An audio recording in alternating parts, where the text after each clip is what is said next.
Friends very good morning. एक update है यहाँ, और ये अपडेट आया है एग्जामिनेशन कंट्रोलर बीपीएससी की तरफ से।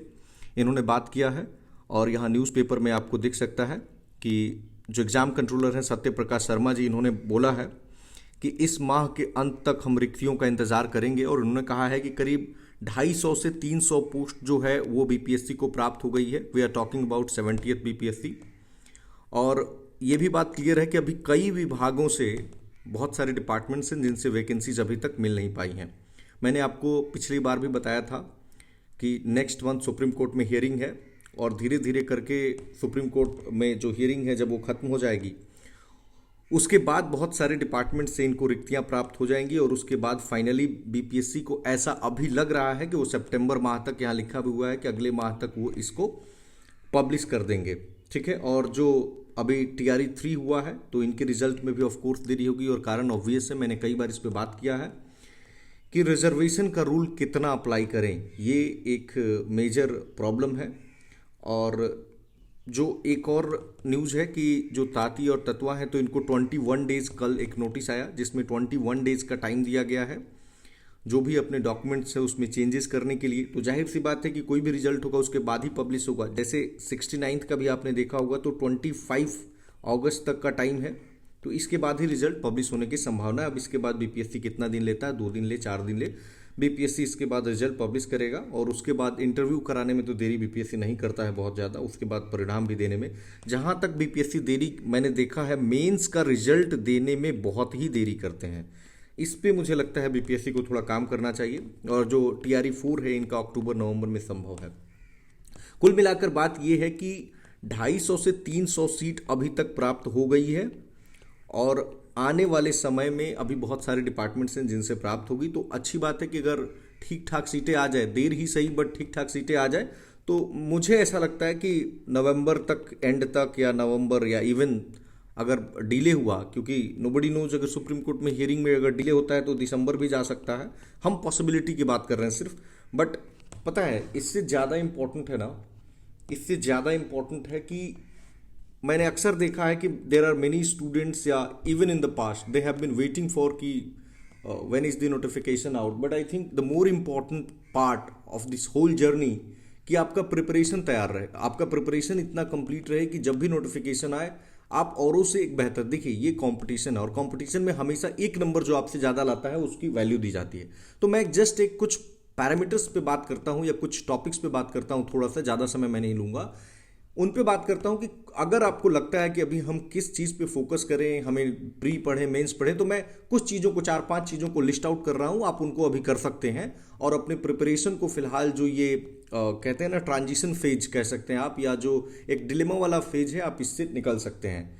देखिए आप एक काम कीजिए सबसे पहले, और आप कोई भी एग्जामिनेशन दे रहे हो इरिस्पेक्टिव ऑफ, आप न्यूज़पेपर को 1 आवर तक डेली पढ़िए, 1 घंटे तक दीजिए। सुबह उठते हैं, और मैं ये कहूँगा ना कि न्यूज़ ज़्यादा नहीं पढ़ना है, न्यूज़ ज़्यादा नहीं पढ़ना है, आपको फोकस करना है एडिटोरियल पेज पे, और आप खुद से पढ़ें।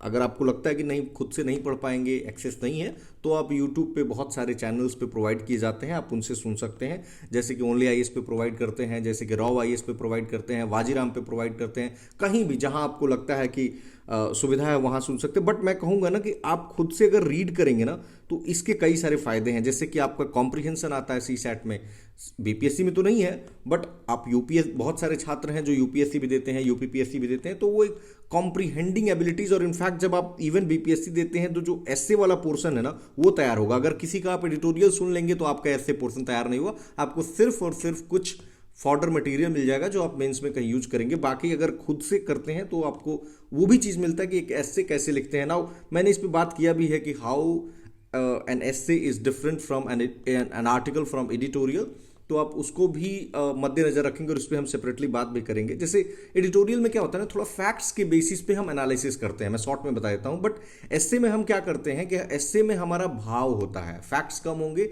भाव होगा, उसमें एक लय होगा। ना एक काम तो आपने ये कर लिया, 1 घंटा आपका डेली का निकल गया और 1 घंटे में आपको बहुत सारे टॉपिक्स पे आपको अपने विचार, जो ऑथर्स हैं बहुत एक्सपर्ट होते हैं। सबसे बड़ी बात है ना कि एडिटोरियल जो लोग लिख रहे होते हैं ना वो एक्सपर्ट होते हैं, और एक्सपर्ट का जब आप विचार जानते हैं, जैसे मान लीजिए कि कोई भी टॉपिक है, जैसे बांग्लादेश का क्राइसिस है, तो उसमें एक्सपर्ट बताते हैं कि कैसे बांग्लादेश की लिबरेशन में इंडिया का रोल रहा था। जो मोहम्मद यूनुस हैं तो उनके बारे में बताते हैं। शेख हसीना की जो मतलब सेंट्रलाइजेशन ऑफ पावर है या लिबर्टी को जो उन्होंने किया, या कैसे शेख हसीना भारत के लिए एक बहुत इंपॉर्टेंट प्लेयर के रूप में उभरी। क्या भारत ने सारे अपने जो मतलब putting all the eggs in the same basket जो हम कहते हैं, क्या ये नीति सही है? Should India talk to the new या इंटरिम गवर्नमेंट और द डिस्पेंसेशन जो चेंज होता है, तो क्या हमें उनसे बात करनी चाहिए? या मान लीजिए क्लाइमेट चेंज पे है, तो क्लाइमेट चेंज पे क्या है, क्या रियल में क्लाइमेट चेंज हो रहा है? आईपीसीसी की रिपोर्ट क्या कहती है? सी लेवल चेंज क्या होता है? एटमॉस्फेयर पे इसका क्या इम्पैक्ट है? कौन सी रिपोर्ट्स इस पे आती है? क्लाइमेट चेंज से क्या खतरे हैं? जो सीओपी ऑर्गेनाइज किए जाते हैं तो इसमें क्लाइमेट फाइनेंस को लेकर के और टेक्नोलॉजी ट्रांसफर को लेकर के कौन कौन से अब तक डील साइन हुए हैं और उनका क्या इम्पैक्ट हुआ है? डेवलपिंग कंट्रीज जो है वो सीबीडीआर की क्यों मांग करती हैं कि कॉमन बट डिफरेंशिएटेड रिस्पॉन्सिबिलिटीज, ये क्या होता है, कब से आया, रियो समिट क्या था? There have been a lot of questions जो इनको आप कनेक्ट करेंगे तो आपका एक बढ़िया आंसर तैयार हो जाएगा। नाउ जो सेकंड इंपॉर्टेंट चीज मैं बात करूंगा ना, देखिए प्रीलिम्स भी तो देना है ना अभी, तो प्रीलिम्स पे आप 1 घंटा का जरूर आप काम कीजिए। प्रीलिम्स पे 1 घंटा का, देखिए इससे क्या होगा ना कि जो वन लाइनर क्वेश्चन होते हैं ना, अभी भी देखेंगे, मैं बार बार इस चीज को रिपीट करता हूं कि देखिए बीपीएससी का ट्रेंड या इवन यूपीएससी में भी आपको वन लाइनर क्वेश्चन और खासकर करंट अफेयर्स पार्ट में अगर हम गवर्नमेंट स्कीम और इकोनॉमी को छोड़ देते हैं तो वन लाइनर पोर्शन अभी भी काफी डोमिनेट करता है। तो आप वन, और ये ऐसा मतलब लो हैंगिंग फ्रूट होता है ना कि आप बहुत कम समय में इसको इजीली कर सकते हैं। तो करंट अफेयर्स पे आप 1 घंटा नहीं भी दे सकते हैं तो 45 मिनट्स आप डेली दीजिए। देखिए लास्ट में लगातार कुछ दिन देने से और अभी से देंगे तो मेमोरी का फॉर्मेशन का एक फेज होता है, वो एक बार में फॉर्म नहीं होता है। अन्यथा अंत में करेंगे तो ऐसा होगा ना कि याद तो आ रहा है बट क्या था ये नहीं समझ में आ रहा है। तो 1 घंटा यहां निकला आपका, 1 घंटा यहां निकला, 2 घंटा आपने दिन में एक अच्छी पढ़ाई की, आपका न्यूज़पेपर हो गया, करंट अफेयर हो गया।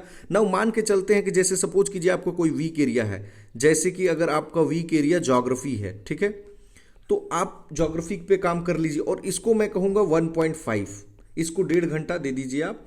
और चौथा एरिया मैं मान के चलता हूं कि जैसे मान लीजिए कि इकॉनमी है, बहुत सारे लोग जैसे बोलते हैं कि इकॉनमी मेरा कमजोर एरिया है, तो आप अगेन इसको भी, और क्या करेंगे, जैसे ये 1.5 आपने किया तो 0.5 या 30 मिनट्स जिसे कहते हैं आप, तो आप 30 मिनट्स का गैप ले लीजिए, 0.5 आवर या 30 मिनट्स, और फिर ये वाला सेशन शुरू कीजिए।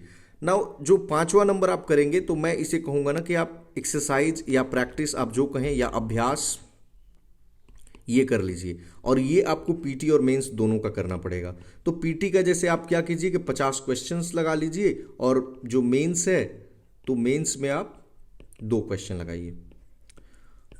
जो स्टूडेंट ये काम करेगा ना, मैं दावा करना तो मुश्किल है बट मैं ये कह सकता हूं कि हाँ that student is on right track.